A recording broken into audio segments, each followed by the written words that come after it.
ఈరోజు దేవుని వాగ్దానం సామెతలు 3వ అధ్యాయము 5వ వచనము. నీ స్వబుద్ధిని ఆధారం చేసుకొనక నీ పూర్ణ హృదయముతో యెహోవా యందు నమ్మిక ఉంచుము. వాక్యం ఏం చెప్తున్నది అంటే నీ స్వబుద్ధిని ఆధారం చేసుకొనవద్దు. చూడండి, చాలామంది సొంత ఆలోచనలతో ముందుకు వెళ్తూ ఉంటారు.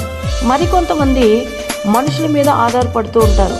కానీ దేవుని వాక్యం ఏం చెప్తున్నది అంటే నీ పూర్ణ హృదయంతో యెహోవా యందు నమ్మిక ఉంచుము, అప్పుడు నీవు తలంచిన కార్యాలు జరుగుతాయి. చూడండి, యాయీరు అనే వ్యక్తి యేసు ప్రభు దగ్గరికి వెళ్ళి ఒక మాట అడుగుతున్నాడు. అయ్యా, నా కుమార్తె చావనై ఉన్నది, నా కుమార్తెని బాగు చేయమని బ్రతిమలాడుకుంటూ ఏడుస్తూ ఉండగా యాయీరు గృహం నుంచి కొంతమంది వ్యక్తులు వచ్చి, యాయీరు, ప్రభుని శ్రమ పెట్టవద్దు, నీ కుమార్తె చనిపోయినదని చెప్తూ ఉన్నారు.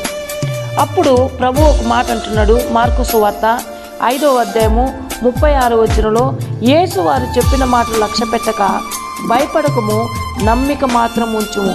యాయీరు దేవుని నమ్మాడు, తన కుమార్తెని బ్రతికించుకున్నాడు.